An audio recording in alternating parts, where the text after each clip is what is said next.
Bharatiya Janata party Nitish Kumar के बीच से हटा करके खुद राष्ट्रीय जनता दल से तेजस्वी यादव से लालू प्रसाद के जो जमीन खड़ा कर बा वो जमीन पर कब्जा करे के ओकरा पर टोसन करे के ओकरा के अपना हिस्सा में ले आवे खातिर तैयारी कर रहा बा। बार बार ये आरोप उपेंद्र कुशवाहा पर लागत हुए भारतीय जनता पार्टी उनका मुंह पर टेप चिपकावे खातिर बात कर रहा बा। नीतीश कुमार के और भी ऐसा काम रहे जोना के लेकर के पंचायती राज व्यवस्था के बात कर ली ओकरा के लेके भी प्रधानमंत्री नीतीश कुमार कहले, लेकिन नीतीश कुमार के विकास के जो मानक बा और विकास कहाँ तक ले दोनों आदमी के गठजोड़ डबल इंजन के सरकार में विकास बिहार कैलस कि 28वां नंबर पर बा, एक चर्चा के ना कर। बिहार में सत्ता के लड़ाई नहीं खे, वर्चस्व के लड़ाई बा और नीतीश कुमार से बिहार के कुर्सी छीने के दोनों तरफ से तैयारी जबरदस्त बा।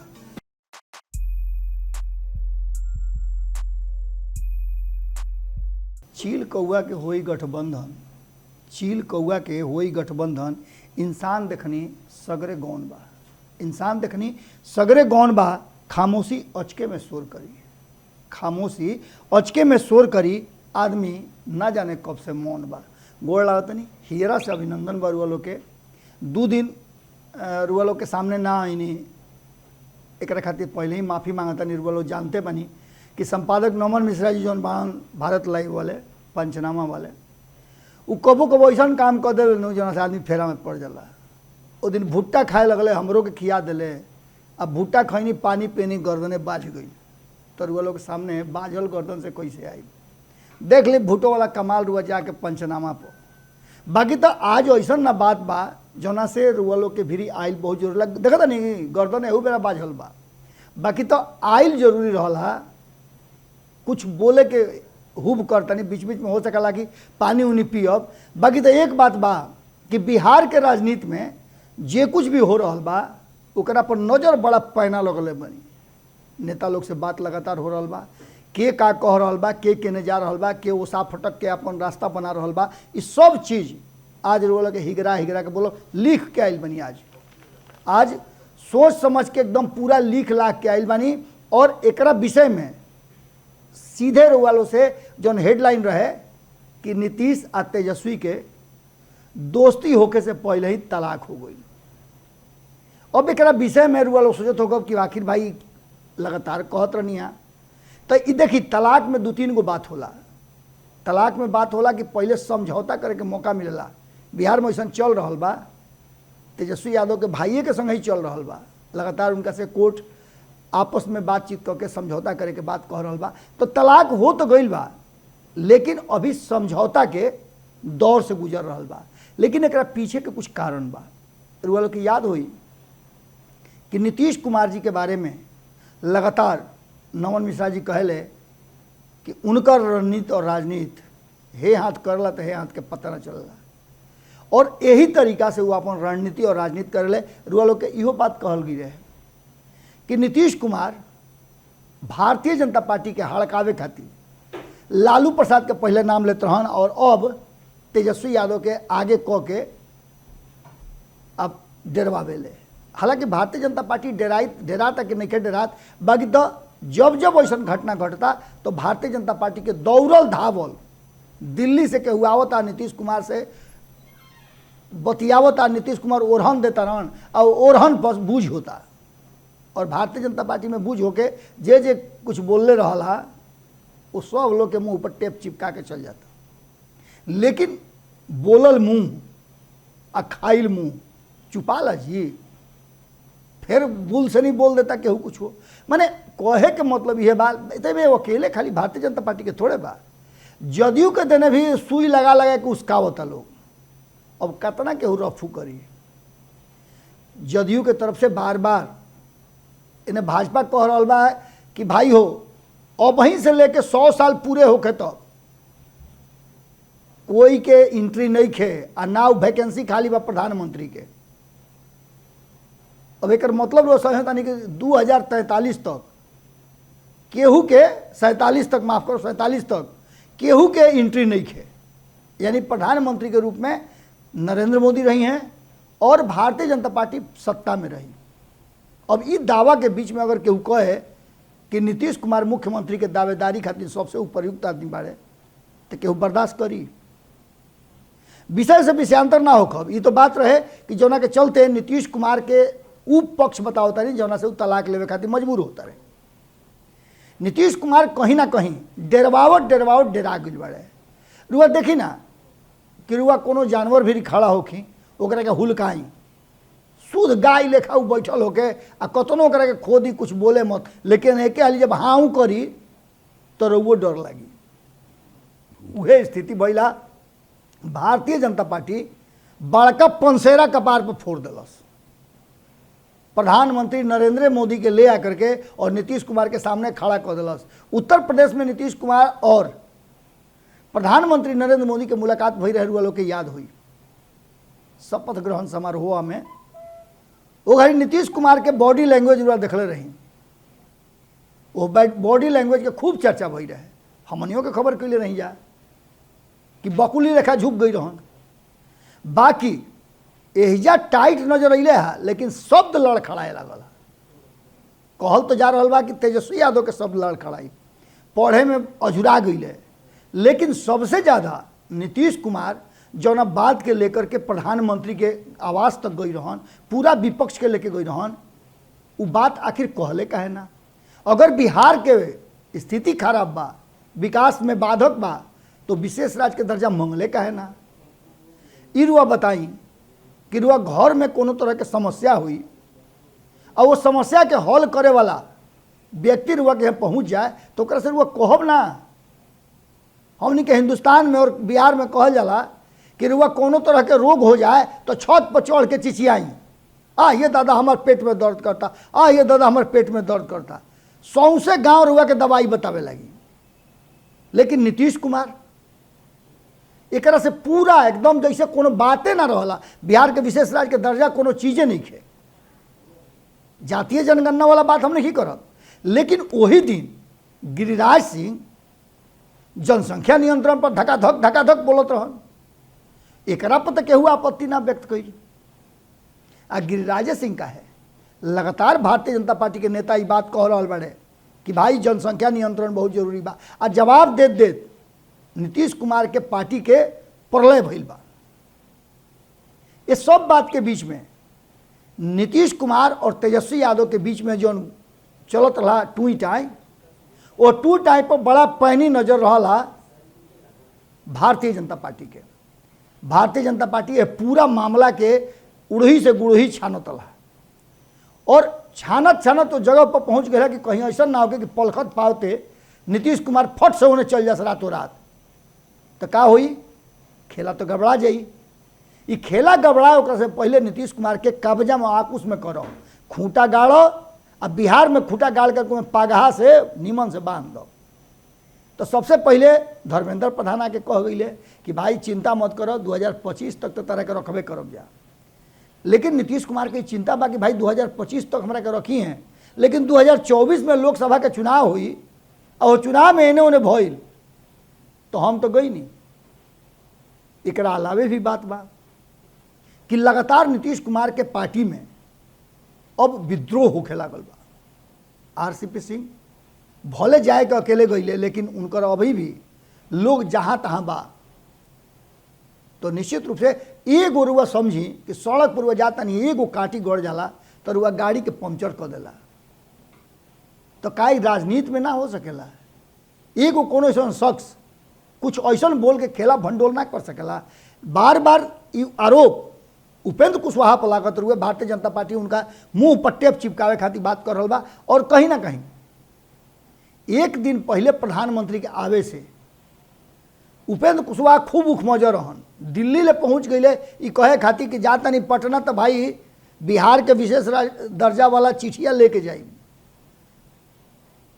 एक बाद जातीय जनगणना वाला चिट्ठियों के साइन कर ले। अग्निवीर वाला बा ओकरा के निरस्त करे खातिर भी जाके बिहार में कह दे, कारण कि विद्रोह तो बिहार में हो ही रहल बा। लेकिन उनका यह बात पर भारतीय जनता पार्टी पलटवार कैलस और प्रधानमंत्री नरेंद्र मोदी के सामने अतना हाली उनकर बड़ाई नीतीश कुमार कैले, अतना हाली बड़ाई कैले कि बुझाइल कि सब कुछ ठीक ठाक बा। लेकिन ये अस्थाई बा कि अस्थाई बा। ये बात सबसे महत्वपूर्ण बा।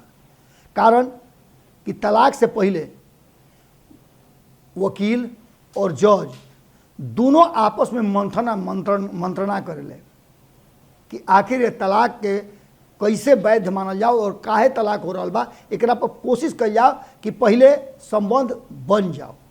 लेकिन नीतीश कुमार और तेजस्वी यादव के बीच में जौना तरीका के बात चल रहा बा और जौना तरीका से जगदानंद सिंह साफ स्पष्ट तरीका से कह दिले कि इस संबंध ना हो सकेला, अगर होइबो करी तो एक शर्त दोसर बा।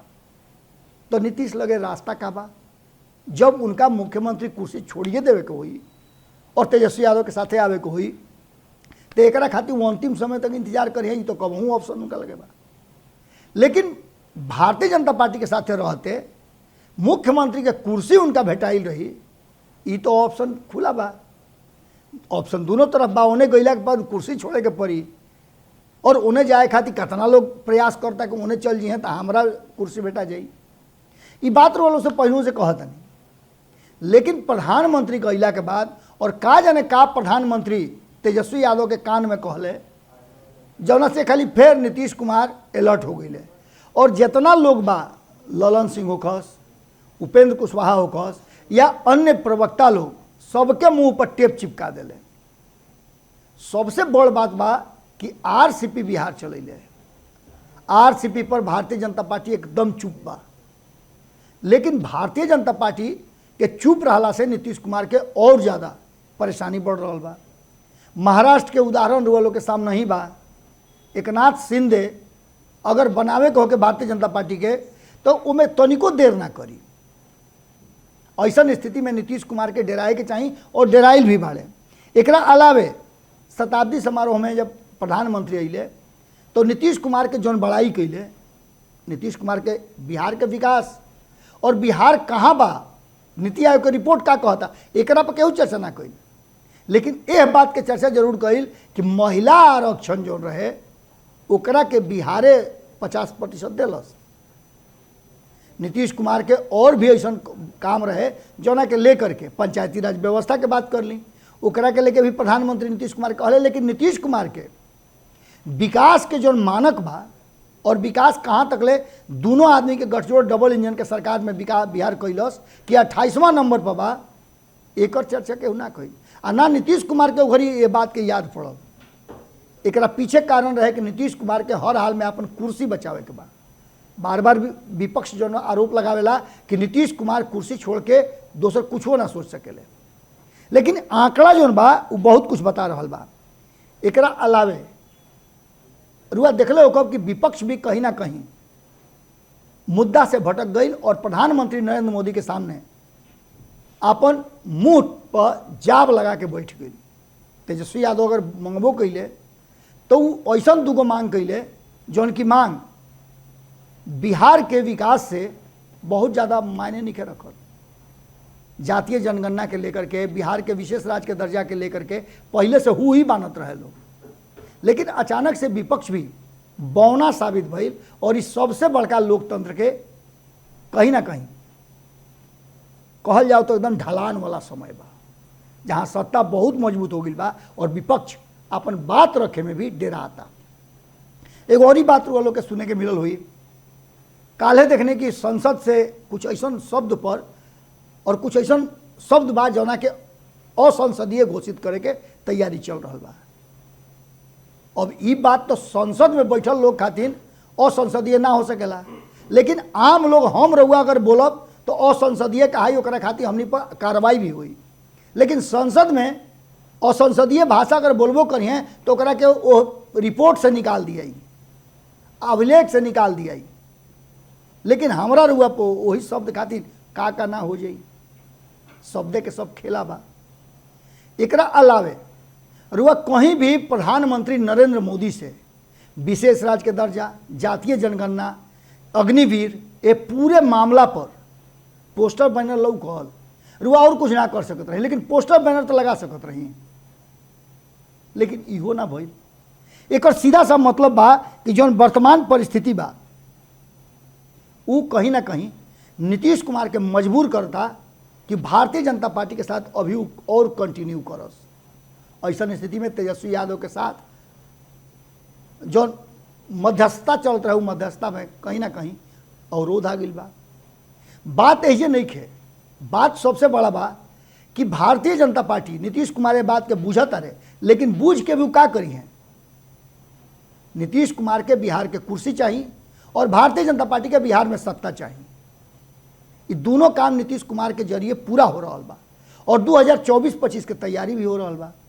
रुआ से बार बार बात हम कह रहा बानी कि भारतीय जनता पार्टी नीतीश कुमार के बीच से हटा करके खुद राष्ट्रीय जनता दल से तेजस्वी यादव से लालू प्रसाद के जौन जमीन खड़ा कइल बा वो जमीन पर कब्जा करे के ओकरा पर टोसन करे के ओकरा के अपना हिस्सा में ले आवे खातिर तैयारी कर रहा बा। और इस तैयारी में नीतीश कुमार जितने कमजोर हुई हैं उतने भारतीय जनता पार्टी के मजबूती मिली। दूसर का तरफ 2024 और 25 के पहले रुआ देख लो कि आंकड़ा के गेम खेलल जा रहा बिहार में। छोट छोट जो मछली बारिंदा के लीलल जाता, इस शुरुआत के कई तो नीतीश कुमार कैले। नीतीश कुमार राह दिखा दिले, अब वही पर भाजपा और तेजस्वी यादव धकधका दिले। एक कोई केहू एगो ले आई तो केहू 3 गो ले आई तो केहू 4 गो ले आई। नीतीश कुमार एगो बीएसपी के विधायक के ले आकर के अपना पार्टी में मिला ले और ये कोरम पूरा कैले अल्पसंख्यक वाला, कारण कि पूरे एनडीए में एक भी अल्पसंख्यक जीत करके ना आई रहन। हम विधानसभा के बात करते हैं, ओकरा के लेके कोरम पूरा कैले और शुरुआत भी कह दिले कि छोट पार्टी होके तो ओकरा के अपना में लालच विभिन्न तरह के बात दे करके मिला लो। ये बात के देखत देखत वीआईपी के मुकेश सहनी के जो मान सम्मान दिले रहे 2020 में, अचानक से 2022 होते होते उनको के 3 गो विधायक उनकर समाप्त। अब ये सब में जदयू आरजेडी जब कल जदयू और भाजपा जब कल लस तो आरजेडी काहे पीछे रहो। आरजेडी भी अपन दाव में लागल रहे, पलखत पावते घप से वो एआईएमआईएम के 4 गो विधायक के अपना मिला के कहलस कि तू एगो तू 3 गो तो हम 4 गो। ये आंकड़ा के खेल चल रहा बा, के बड़ पार्टी के बड़ पार्टी। अब एकरा अलावे अब आगे कहानी रुआ बुझ गई कि अब छोटका मछली के बा, केकरा पर ध्यान के कर बा। ये 4 गो कैले तो 5 गो के इंतजार हो रहा बा। रुआ बुझी बात, कहीं 4 गो बा तो कहीं एगो बाचल बा। अब एकरा आगे के रणनीति साफ स्पष्ट नजर आ रहा बा कि कहीं ना कहीं बिहार में सत्ता के लड़ाई नहीं खे, वर्चस्व के लड़ाई बा और नीतीश कुमार से बिहार के कुर्सी छीने के दोनों तरफ से तैयारी जबरदस्त बा। और इसना में नीतीश कुमार के अपन कुर्सी बचावे और पार्टी बचावे के बड़ा चुनौती बा।